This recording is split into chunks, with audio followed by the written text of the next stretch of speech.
no te pase a vos, no vas a entender. Clásico, individualista, decido que no te quiero escuchar.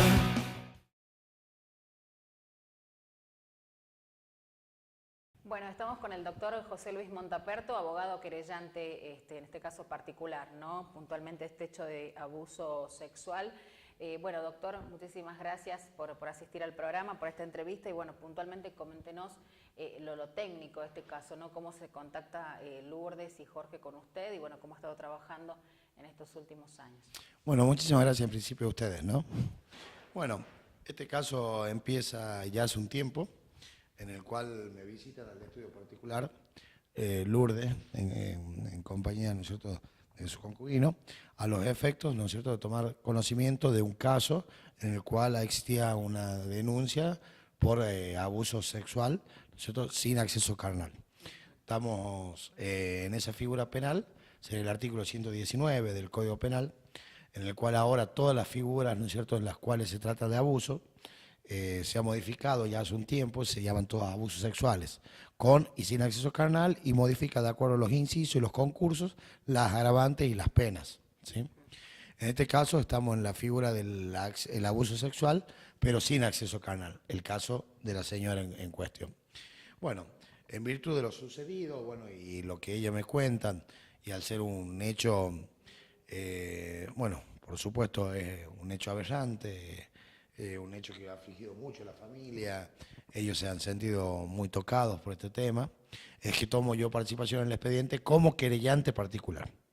Querellante particular, ¿no es cierto?, es en defensa de los intereses de la madre del menor, que es quien me da el poder como querellante a los efectos de que pueda yo tomar parte en el expediente y constituirme así en la figura que acompaña al fiscal en la acusación, ¿no es cierto?, en contra de la persona esta, de apellido Núñez, que se encontraba imputada. Posteriormente a eso, se hace la detención de la persona esta y, bueno, nosotros a través de las instrucciones recibidas por, ¿no es cierto?, por Lourdes, empiezo a trabajar en la causa a los efectos de que no se le otorgue, ¿no es cierto?, la figura de la excarcelación, que en primer momento esta persona trató de lograr una excarcelación, se le denegó. Después la apeló a la excarcelación, también acompañamos, ¿no es cierto?, con el recurso apelando esa decisión que había sido bien tomada por el juez de denegar la excarcelación, y también en Cámara se le confirmó la negatoria a la excarcelación. Posteriormente a eso también se planteó en el expediente un par de incidentes, han pretendido nulidades, han pretendido, ¿no es cierto?, ir modificando la situación procesal de esta persona a los efectos de que tomen libertad. Y nosotros, a través de la querella, siempre hemos impedido, ¿no es cierto?, que esta persona tome la libertad, hasta incluso hace pocos días que empezó la audiencia de debate, en la cual incluso era una petición de la defensa, lograr un abreviado, pero no era el interés, ¿no es cierto?, de mis clientes entrar en la figura del abreviado. El juicio abreviado, para que la gente entienda, es un procedimiento en el cual el fiscal y la defensa llegan a un convenio en el cual se ponen de acuerdo sobre una pena. Y él reconoce la culpabilidad en el hecho. Y él reconoce la culpabilidad en el hecho, tal cual. Bueno, no era la intención, ¿no es cierto?, de ellos lograr un abreviado, sino quería que esto salga a la luz, que se haga el juicio, ¿no es cierto?, y que se condene con el máximo de la pena, ¿cierto? Porque, bueno, sí, el abreviado siempre es un atenuante, digamos, a las escalas penales, a los efectos de lograr, o sea, reconociendo él la culpabilidad, se hace un atenuante siempre y se logra una condena menor. Bueno, por suerte, en virtud de la negativa de la parte de la querella en este juicio abreviado, no se hizo el abreviado, no se logró el abreviado y se inició con la causa de debate, ¿no es cierto?, la causa de juicio. Bien, él no declaró en el juicio, nos contaba, Lourdes se abstuvo de declarar, pero hubo en este caso informes como la Cámara Gesell, como el informe médico, que fueron contundentes, ¿no?, para determinar que el abuso sí existió, doctor. Exactamente, están los informes, ¿no es cierto?, de los diferentes profesionales que han actuado en la causa previamente, o sea, la parte preventiva, una vez que fue la primera etapa, el primer contacto con la menor, y los posteriores, ¿sí? Como la Cámara Gesell, en la cual todos han declarado, ¿no es cierto?, de forma, digamos, coherente y de forma al unísono en que ha existido este hecho, e incluso, bueno, la Cámara Gesell, que es donde se toma, ¿no es cierto?, lo que dice la menor. Bien, nos decía que queda ahí dando vueltas el tema de un agravante que es la condición de policía que Núñez tenía. Exactamente, queda todavía, ¿no es cierto?, estamos a la espera de la Cámara a ver qué va a resolver con el sistema. Bien, puntualmente han pedido 8 años, que es lo máximo. Es la máxima en la figura del abuso, sí, el abuso sin acceso. Bien, ¿cómo se hace, doctor, en este tipo de casos? Me imagino que tiene mucha experiencia a la hora de tener que explicarle, ¿no?, a los familiares de la víctima que lamentablemente quedan con esa sensación amarga porque, bueno, está en lo que se, digamos, en el hecho que se ha realizado, en la gravedad de la situación y la familia tener que cargar con todo eso, pero principalmente la víctima, uno para decirle, mira, van a ser 8 años y en X tiempo va a tener ciertos beneficios.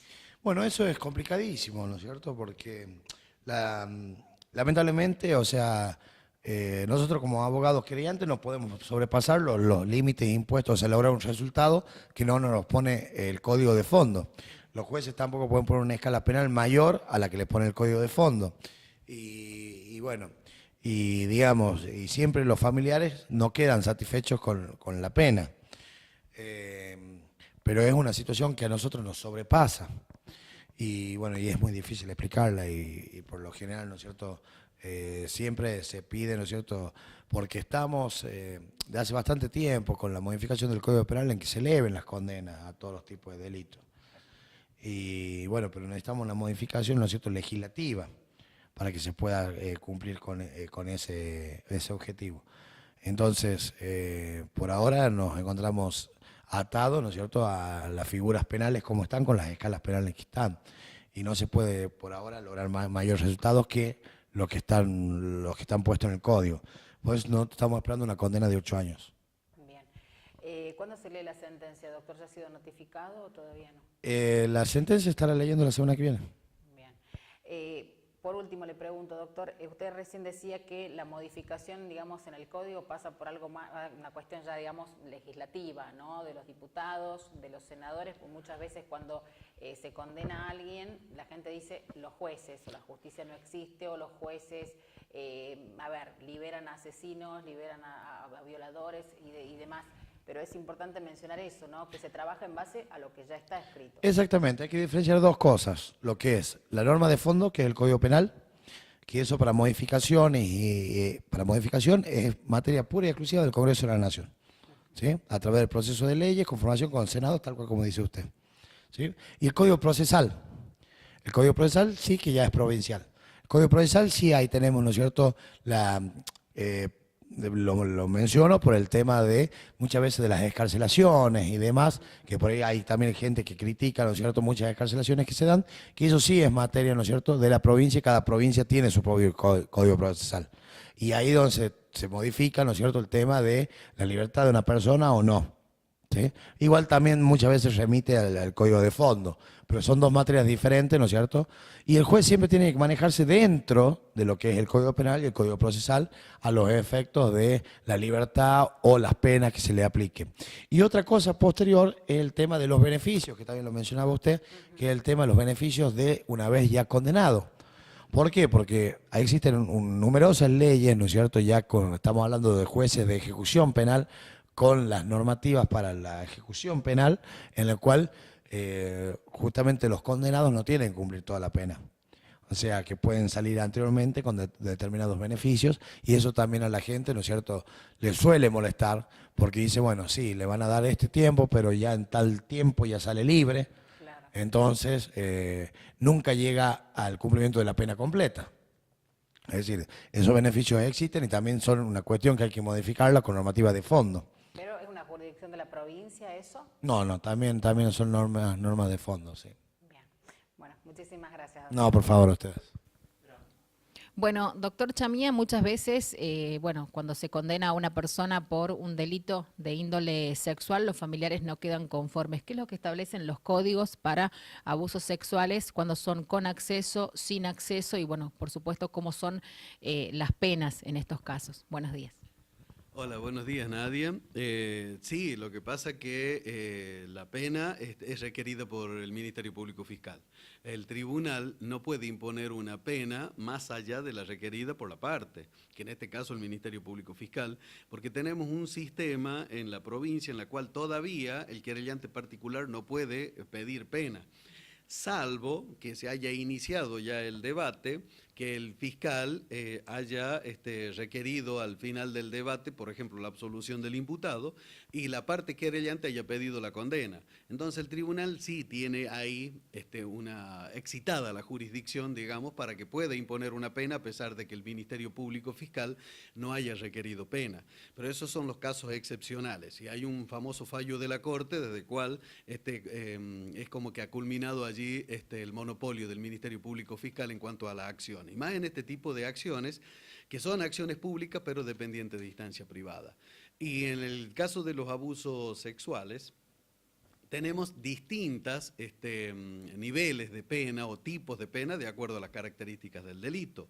Porque no es lo mismo un delito de simple estocamiento, que se llama abuso sexual simple, que tiene una pena relativamente baja, que el máximo son 4 años, se pueden agravar a 6 años o hasta 10 años según si los hechos son producidos por parientes, con personas que conviven con ellos, y están todos en el artículo 119, las agravantes. Y luego si es con acceso carnal, por cualquier vía, como dice la ley, cuando es acceso carnal, por supuesto que la pena es más grave. Tiene hasta 15 años y hasta 20 años, según sea, cuál sea la agravante que se haya producido. Pero lo máximo cuando hay acceso carnal ya tiene 15 años. Y si es agravante, con 20 años.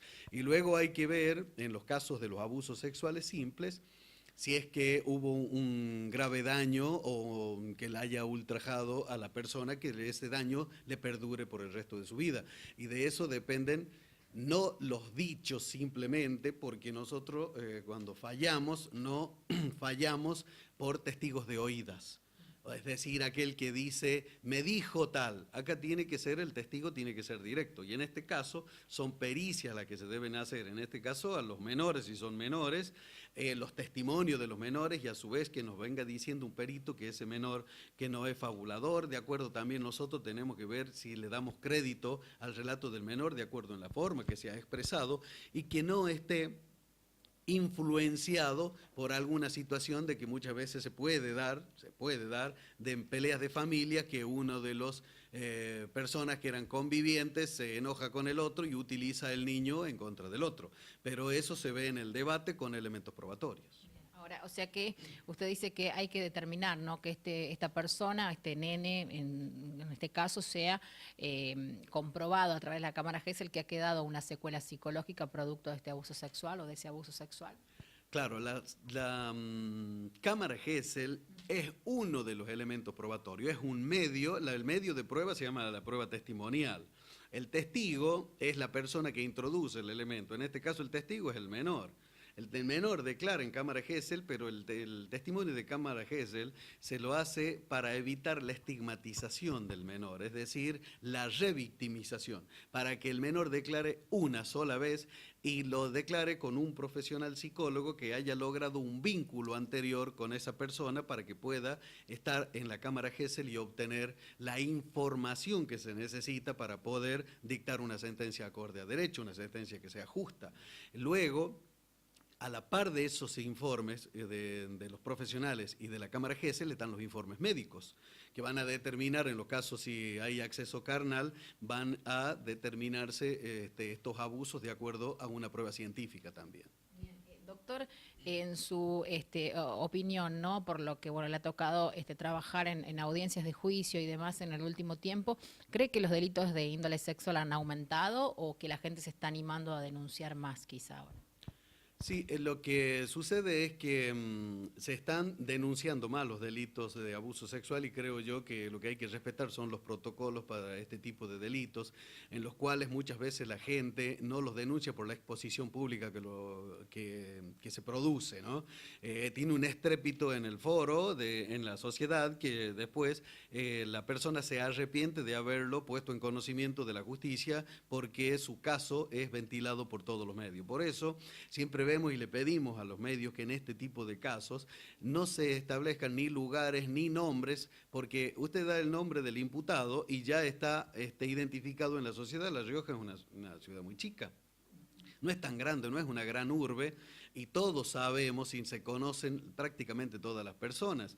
Entonces, si damos el nombre del imputado, ya sabemos. Hay casos en cual la mamá no quiere que ni el nombre del imputado digan cuando el imputado es el autor del hecho de sus propios hijos.